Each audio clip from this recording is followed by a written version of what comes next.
ক্লাসরুমে ঝুলছে তালা, বন্ধ প্রশাসনিক কার্যক্রম। শিক্ষকদের টানা শাটডাউনে কার্যত অচল হয়ে পড়েছে বরিশাল বিশ্ববিদ্যালয়। পদোন্নতি ও শিক্ষক সংকট নিরসনের দাবিতে শুরু হওয়া আন্দোলন এখন রূপ নিয়েছে ভিসি বিরোধী অবস্থানে। আর এই অচলাবস্থায় সবচেয়ে বেশি ভোগান্তিতে পড়েছেন শিক্ষার্থীরা। কাউসার হোসেন রানার রিপোর্ট।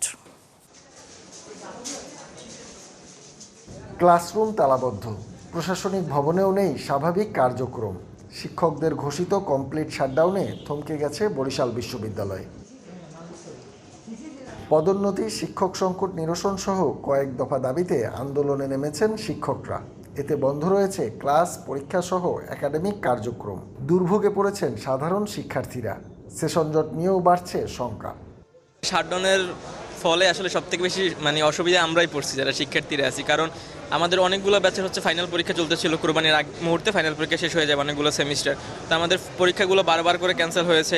শিক্ষার্থীরা সবাই চাচ্ছে এই সংকট দ্রুত সমাধান হোক, যার মাধ্যমে শিক্ষার্থীরা আবার ক্লাস পরীক্ষায় ফিরতে পারে।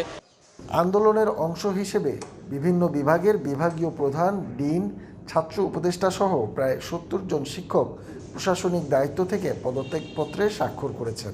ঈদ আসবে, সাথে ক্যাশব্যাকও আসবে। নিজের বা প্রিয়জনের জন্য কেনাকাটায় এবারও নগদ পেমেন্টে পাচ্ছেন দারুণ ক্যাশব্যাক। তাই যাই কিনুন, পেমেন্ট করুন নগদে। শিক্ষকরা বলছেন, শুধু পদোন্নতি নয়, বর্তমান উপাচার্যের বিরুদ্ধে ক্ষোভ থেকেই আন্দোলন আরও বিস্তৃত হয়েছে। উপাচার্যকে অবাঞ্ছিত ঘোষণা করেছেন আন্দোলনরত শিক্ষকরা। খুবই বিব্রত এবং আমরা যেভাবে হেনস্থা হচ্ছি আমাদের এই আন্দোলনটা নিয়ে, আমরা মনে হচ্ছে যে অন্যায়ভাবে কোনো কিছু দাবি করছি। তো আমরা কষ্ট পাই শিক্ষক হিসেবে, কারণ আমাদের মূল জায়গা হচ্ছে শ্রেণীকক্ষে পাঠদান করা, তাদের পরীক্ষা নেওয়া, তাদের সাথে আমাদের যে শিক্ষক শিক্ষার্থী সুলভ যে সম্পর্ক সেটার মধ্যে থাকা। কিন্তু দুর্ভাগ্য আমাদের এখন সম্ভব হচ্ছে না। আমরা আমাদের পদত্যাগপত্র দিয়ে দিয়েছি। বিশ্ববিদ্যালয় গ্রহণ করবে কি করবে না বিশ্ববিদ্যালয়ের বিষয়। আমাদেরকে এমন একজন ভিসি দেওয়া হোক যিনি অভিজ্ঞ, যিনি সৎ এবং যিনি সব স্টেক হোল্ডারদেরকে একসাথে টিউন করে বিশ্ববিদ্যালয়কে এগিয়ে নিয়ে যেতে পারবে।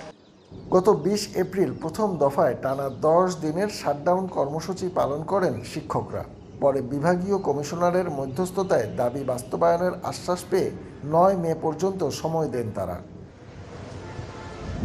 তবে নির্ধারিত সময়ের মধ্যেও দৃশ্যমান অগ্রগতি না হওয়ায় ১০ মে থেকে আবারও শুরু হয় দ্বিতীয় দফার শাটডাউন কর্মসূচি। কাউসার হোসেন রানা, চ্যানেল 24, বরিশাল।